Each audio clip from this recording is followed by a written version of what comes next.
God is undefeated. He's never lost a battle. Nothing can stop him. I'm going to give you a great example.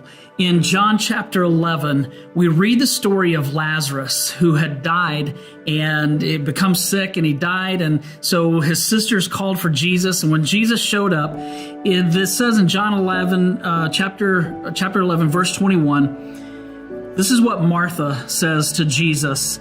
Once she saw him, she said, "Lord, if only you had been here, my brother would not have died." Do you hear that? If only. How many times have we said that? If only I had a better chance. If only I didn't have the money problems. If only God had healed, then maybe whatever I'm facing wouldn't be happening right now.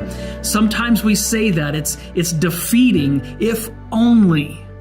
But look what she says next in verse 22. But even now I know that God will give you whatever you ask. So even though she said if only, she still is hopeful that Jesus can change the situation.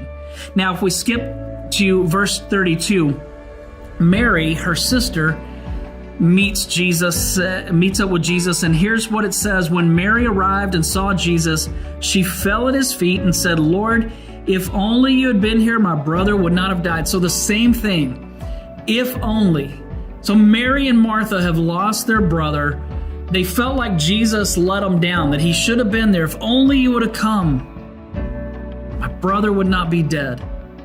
But Jesus was just getting started. So he asked them to take him to where Lazarus was buried. So they took him to this cave where this stone was rolled in front of the tomb.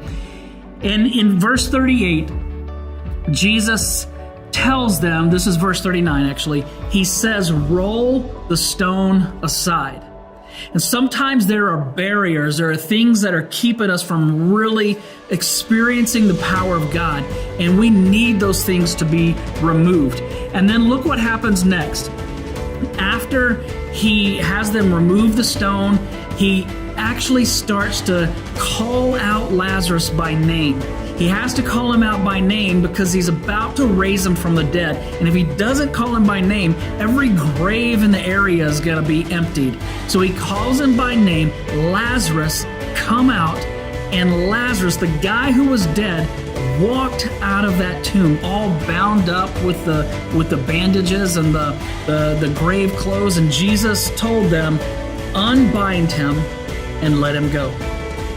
And I want you to know that God knows your situation, and he knows that some of you are bound by some things, and you're being held captive by some things that are causing you pain, that are holding you back.